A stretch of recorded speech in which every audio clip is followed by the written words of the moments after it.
Tonight on Star City Sports, we go live to boys basketball districts and preview the biggest game of the night. We delve into why the Husker basketball team never hit their groove this season in our new segment, The Numbers Game. And finally, we bring in a former Husker great to see what he is up to these days. All of this and more on Star City Sports.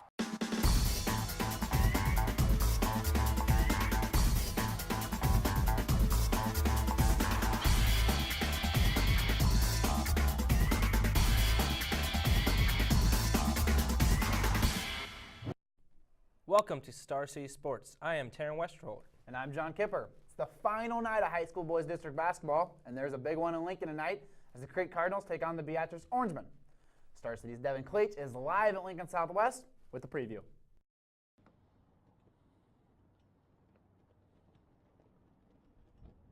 It's March, and you know what that means. It's district basketball here in Nebraska. I'm here at Southeast High School here in Lincoln, where Crete will be taking on the #1 ranked powerhouse in Beatrice. And the Orangemen and the Cardinals met up earlier this season where the Orangemen won 53-51. But now it's for a bigger prize, a chance to win a district championship and to move on into the state tournament. Crete and Beatrice, two teams that have one thing in mind tonight, and that is to get back to the state tournament. For Beatrice, it's a little different. They are the top wildcard team in Class B, so they already have a spot if they win or lose. But for Crete, it's a whole nother story. To us, there's a lot on the line. You know, we know that it's we either win and keep our season alive or we're done. So for us, it's simple. You know, it's you play like this could be your last game, because it could be. You know, and it isn't that situation for them, and we're hoping that helps us out tonight. The early season matchup between the two schools is in the past, and now Beatrice head coach Tyler Struck is preparing his players for a team that is fighting for their playoff life. You know, they're a good team. Like you said, we played them early in the year, but we played them pretty early in the year. And I'd like to think that we've improved a lot since then, but I can tell on film and watching them in person, they've improved a lot since then too. So we know it's going to be a good game, which it always is, and regardless of the sport. Crete Beatrice is always usually a pretty fun one. Championships.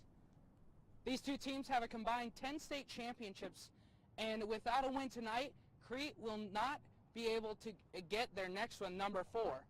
But the game will start at 7 p.m. here at Southeast High School. That's going to be it for me. For Star City Sports, I'm Devin Cleach reporting. Class B boys basketball will be overtaking the capital city tonight. The major Class A action will have Omaha Burke hosting Norfolk in the A1 district final tonight. But the big news is in Millard, as Millard West will play host to Lincoln Southeast Knights. Southeast had a rough season going 7-17, but took down Lincoln High, the #1 seed in the district final last night. That advanced into the district final to face Millard West. Despite being 10 games below 500, if the Knights upset the Wildcats tonight, they'll move on to the state tournament. Men's state basketball starts next week, but girls state basketball starts this week, and two teams are looking to finish undefeated in their quest for a state title. Omaha Benson Class A and Crofton in Class C2 both have 26-0 records heading into state. In Class B, Lincoln Pius to attempt the #1 seed and will be looking forward to the chance to avenge their state final loss from last season. The Thunderbolts are undefeated in Class B action this year, and their only two losses were against Class A teams Columbus and Lincoln Northeast. Pius will face off in the first round against Scotts Bluff on Thursday. So, John, how does it feel having alma mater in the state tournament? Yeah, my high school Pius, they're consistently very good at women's basketball. Coach Bill Rice does an excellent job. When I was there, they made the final 2 years in a row, but Emily Katie and the Seward basketball team played us both years, and we lost. She's a current Husker, so it was tough. Coming up next, we have an exclusive interview with former Heisman Trophy winner Johnny Rogers, as Star City's Emily Sinkbile got the chance to catch up with the former Husker.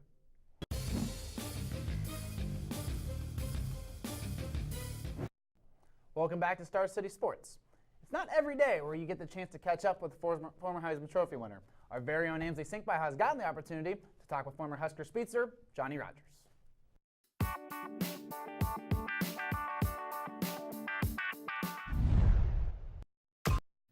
Yes, John, I sat down with Johnny the Jet Rogers.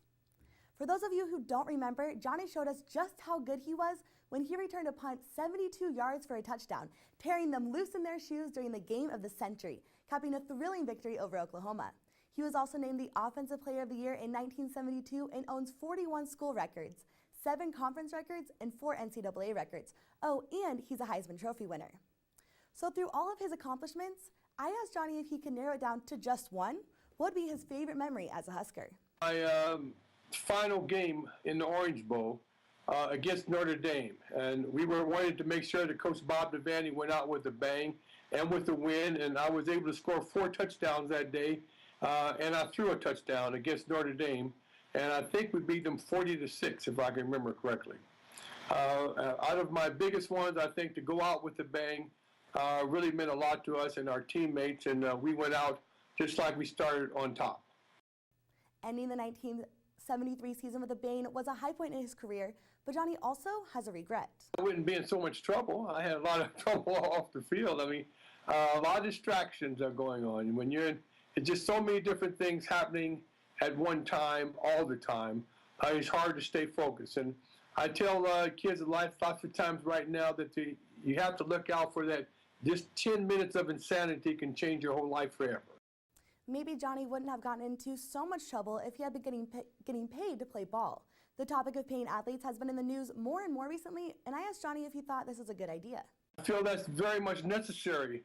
It's very difficult for the athletes to come off the field after having a 90 or 100,000 people viewing them, and they're the only ones in the stadium that can't afford to go out for dinner.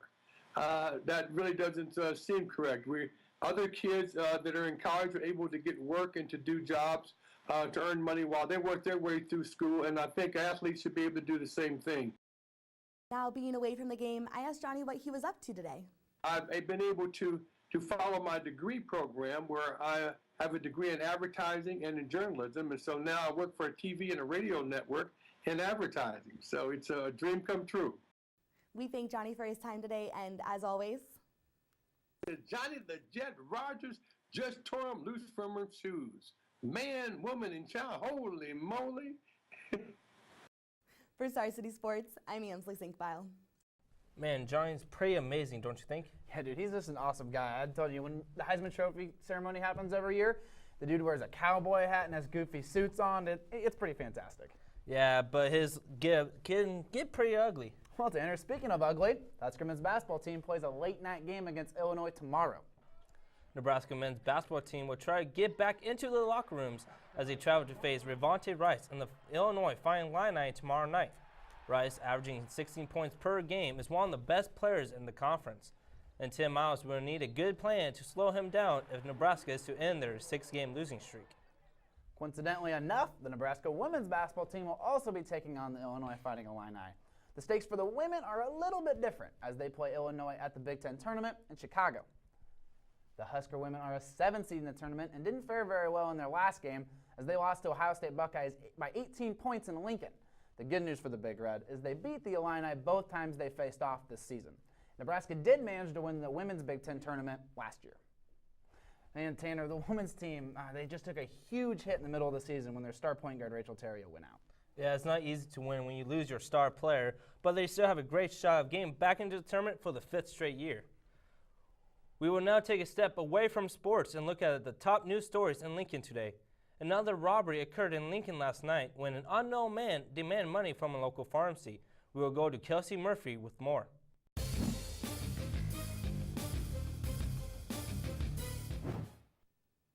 That's right, Tanner. Police are still looking for the robbery suspect.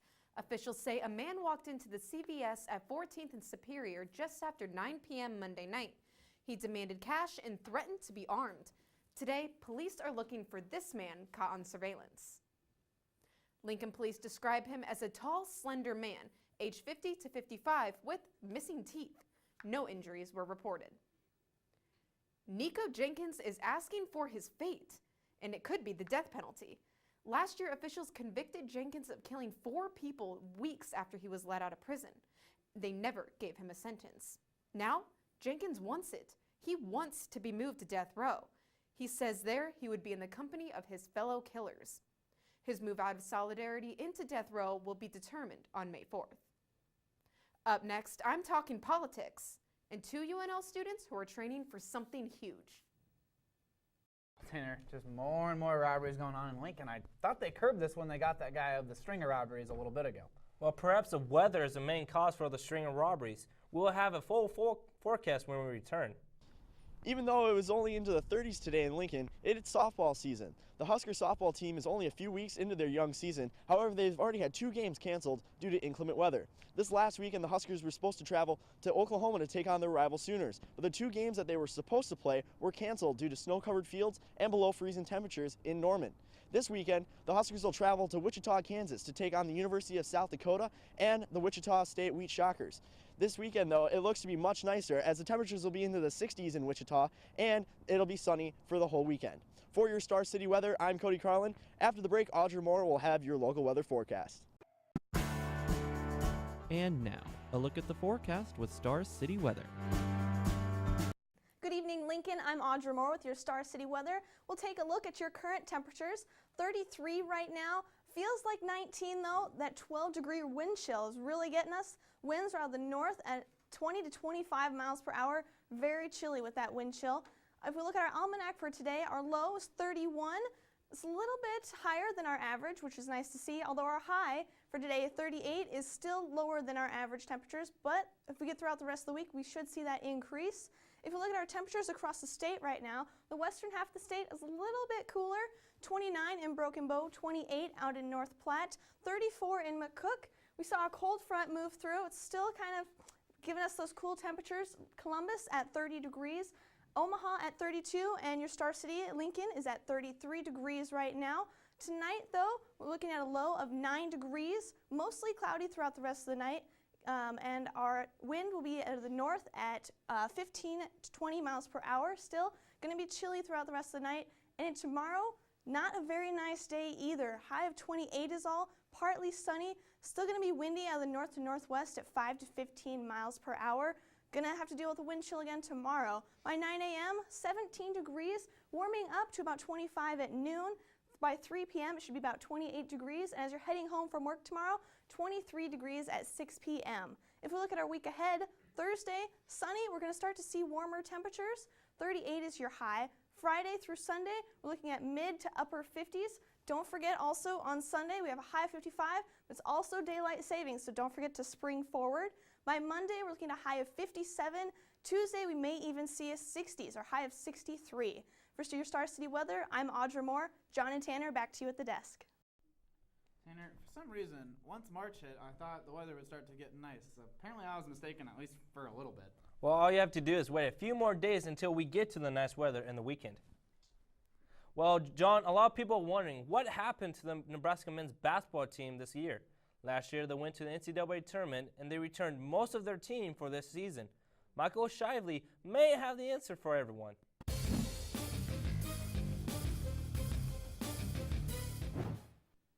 Nebraska men's basketball dominated local sports news in March 2014. The whole state had caught Nebraska ball fever as they watched the Huskers make a run to the NCAA tournament for the first time since 1998. March 2015 is a different story. The buzz is gone and Husker fans have moved on to spring football and away from the struggling basketball team. How can 1 year bring such a great change to a team? It's simple. The numbers don't add up. Nebraska finished 19-13 in 2014. They have a 13-15 record this year. What did they lose from last year? Well, only Ray Gallegos. Gallegos was the lone scholarship senior on the 2014 squad and a role player who averaged just 7 points and 2 rebounds per game. According to those numbers, the loss of Gallegos does not account for 4 more losses. So what was it? Maybe it was the loss of Walt Pease 3. Forward Walter Pitchford shot 41% from 3 last year, the highest three-point percentage for a Husker since Ryan Anderson in the 2009-2010 season. This year, Walt Pease lost his magic, shooting only 29.3% from 3. In addition, he's averaging nearly 2 points per game fewer than in 2014. Pitchford's lack of production is partly why the Huskers are putting up abysmal offensive numbers. The Huskers average 61.5 points per game, but in Big Ten Conference play, they've put up merely 56.8 points per game. The Huskers' offense has never been worse than in the current 6-game losing streak, averaging 53 points per game and shooting 5% worse than their season average. Now, one reason for that poor offense is a lack of a third scorer. Nebraska's stars Strand Petaway and Javon Shields are doing their part by scoring 10 points or more nearly every game. The other Huskers, though, In 16 conference games, players aside from Shields and Pettaway have scored in double figures just 9 times, compared to 20 times by this time last year. While the numbers do prove the Huskers are having historically bad offensive games, they don't show the entire picture. Tim Miles' squad has clear chemistry and leadership problems that don't show up in the box score. The Huskers look to improve their numbers tomorrow night versus Illinois. That's it for the numbers game. Now back to John and Tanner. Well, that did clear a few things up, but I gotta say, I've kind of switched my attention from college to NBA, although I don't really have a team, I just watch it for fun. Do you have a team? I'm a huge D-Wade fan, so you can say I like Miami, but I tend to follow every single team in the NBA. So, Tanner, I'm guessing you saw that incident on Sunday with James Harden. Well, on Sunday afternoon, the Houston Rockets knocked off the Cleveland Cavaliers in a thrilling overtime victory. A key cog to that win was the play of James Harden, who had a well-rounded 33 points, 8 rebounds, and 5 assists. That wasn't all the MVP candidate either. In the third quarter, Harden kicked Cavs star LeBron James in the groin and got a flagrant foul. The NBA office wasn't too pleased about the incident and suspended the star guard for 1 game. Houston, the current number 3 team in the loaded Western Conference, has been on a roll lately, winning 5 straight. But that momentum very well may hit a snack, as tonight the Rockets are without their best player and playing one of the best teams in the NBA. It's never easy to win when you lose your star player. With James Harden out for 1 game, the Houston Rockets will look toward other players who still win from the team with the best record in the NBA. The Atlanta Hawks, led by the core players of Al Horford, Paul Millsap, Jeff Teague, and Kyle Korver, will provide a huge problem for the Rockets. That game's tonight at 6:30 and National News. Now we'll just swing on that. We're going to take a break from sports and go on see Spain with Kelsey Murphy with more.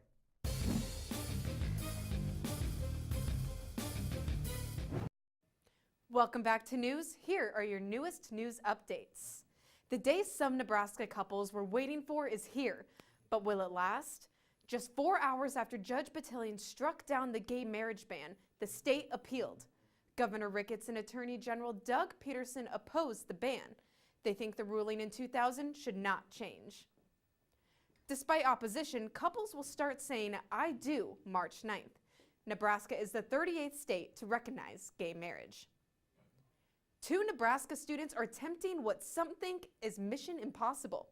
UNL Club rowers George Pagano and Caitlin Miller are training to race across the Atlantic Ocean, a total of 3,000 miles. Compared to 1 day on a plane, it will take them between 40 and 90 days of rowing. But the physical task of rowing is not what concerns them. It's the cost. The fee to enter the race is $28,000, plus the cost of their boat. Today's congressional speech sparked controversy, even before it started, and not about the topic. Prime Minister Benjamin Netanyahu's speech shocked the White House. No one told Obama he was coming. The two see 2 very different sides to one big problem: nuclear weapons. Netanyahu thinks that Obama is making a bad deal. I know this is not going to come as a shock to any of you, but Iran not only defies inspectors, it also plays a pretty good game of hide and cheat with them. That's it for news. Back to John and Tanner, I'm Kelsey Murphy. And we do have some recent news. Robert Kokish, a Husker wrestler, is ranked the #1 seed in the NCAA championships coming up. Tanner, he has just absolutely killed it for the Husker wrestling team this season. Yeah, he is currently undefeated on the year, and he's favored to win at his weight class in the upcoming NCAA championships. When we come back, we are going to talk NFL free agency, as one former Husker is one of the biggest free agents in the NFL.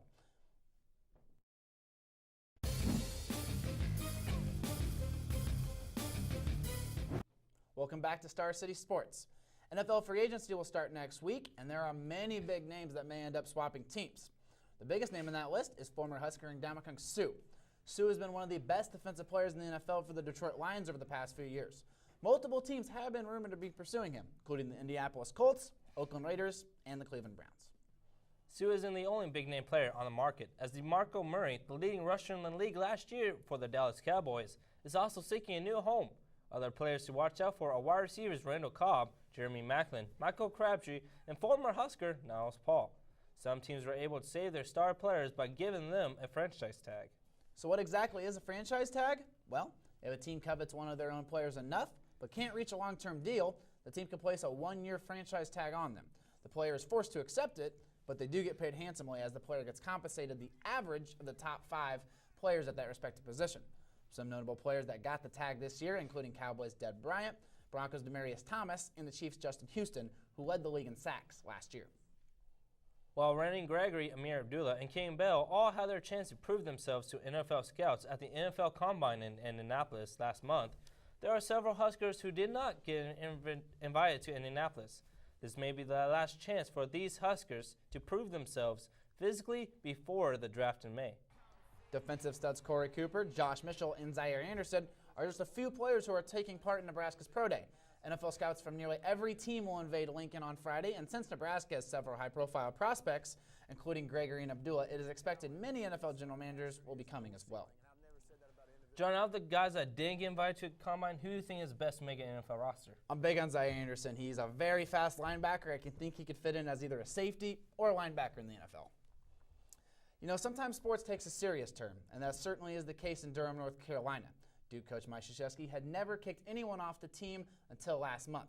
At the time, no one was sure why, but now it has become clear onto what caused the championship coach to boot the player.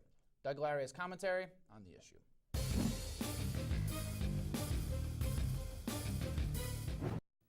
It's On Us is a movement aimed to end sexual assault. Among the group's goals, to create an environment in which sexual assault is unacceptable and survivors are supported. It's on Us has gained traction on college campuses around the nation, probably because college campuses are where sexual assault happens the most and is reported the least. Stats show that 1 in 5 girls will be raped during their time in college. Duke University is one of the colleges that this message has been spread to. Students on campus were seen taking pictures holding a sign with the saying, "It's on us." It is on them to create that environment in which sexual assault is unacceptable, an environment in which the survivors are supported. 2 female students at Duke allege that Duke basketball player Rashid Suleiman sexually assaulted them. Both girls remain anonymous and aren't pursuing criminal charges. Suleiman was dismissed from the team on January 29th, more than a year after the first alleged incident happened, and 10 months after coaches and university officials were made aware of the situation. It is important to remember in all of this that Suleiman is innocent until proven guilty. Without charges being formally filed through the police, he will never be convicted of committing any crime. But why is that? Why aren't these girls pursuing criminal charges against their alleged attacker? Because they're afraid of the backlash from Duke basketball fans. They fear the repercussions that would come from it because if they file a police report, their names become public information. These 2 Duke students are afraid of fans. Fans! Think about that and think about it again. The most traumatic experience they may ever go through is being suppressed due to the fact that fans may react adversely to a player being charged for a crime he may or may not have committed. Which brings us back to the It's On Us movement, which has partnered with every major 5 conference team. Every major 5 conference, the ACC, the Big 12, the Big 10, the Pac-12, and the SEC. It is on us. It is on them as universities, but maybe even more so it is on us as fans. It is on us to stand up and say that we won't support our team having players who take sexual assault lightly. It is on us to hold our young men to a higher standard. It is on us to accept and console survivors, not seek them out and antagonize them. It's on all of us. Participating in college sports is a privilege. It always has been. A privilege not extended to those who commit sexual assault. It's on us to make this change. For Star City Sports, I'm Doug Lowry. Back to you, Tanner and John. Thanks, Doug. If you're like me, you often follow sports through Twitter and other social media. We're going over to Ingrid Holquist to see what's going on in social media.